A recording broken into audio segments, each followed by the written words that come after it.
Hey, this is CJ with CJatCompRCC.com, and in this series of videos I'm going to be assembling the new Team Associated B5m team kit. I had been planning to use this Spectrum servo. This is considered a standard size servo. It's the same size as a Savox, which I'm installing into a TLR22, which is also a 1/10 scale kit, but it's just a little bit too big. When this is put in place, steering mechanism runs right up against the housing. So you need a shorter servo. This is a Sanwa. It's waterproof, very high speed servo, ball bearing, coreless motor, standard high-end servo, but it's a lower profile servo that does fit. So keep that in mind if you're purchasing this kit. Because of the mid-engine, it's probably one of the constraints that reduces the amount of space.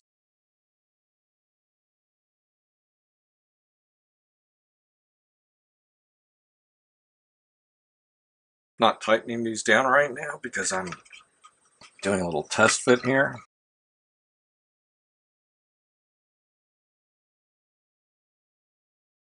Installing servos always takes a little bit of trial and error. Okay, looks like I can use the smaller of the two spacers.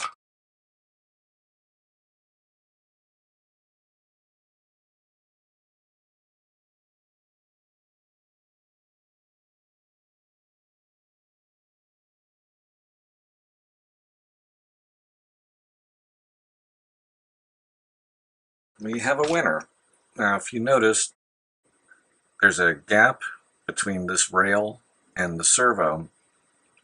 Those can actually be flush to the servo, but because of the width of this servo, to get the two holes to be the correct width to fit on the mounts for the bulkheads, I needed to hold them out to the side a little bit while I was tightening them.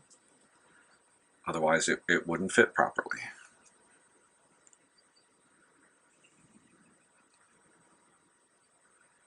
Just making sure that they're perpendicular. And now I can tighten those down.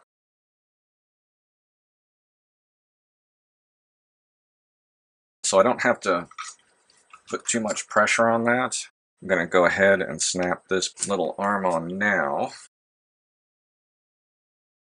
This is where these open top caps come in very handy.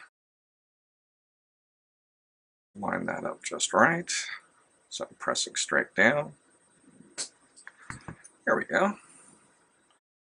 No damage to the threads. So nice. And then I can just screw that in. And as long as I have that out, I'm going to go ahead and pop this one on.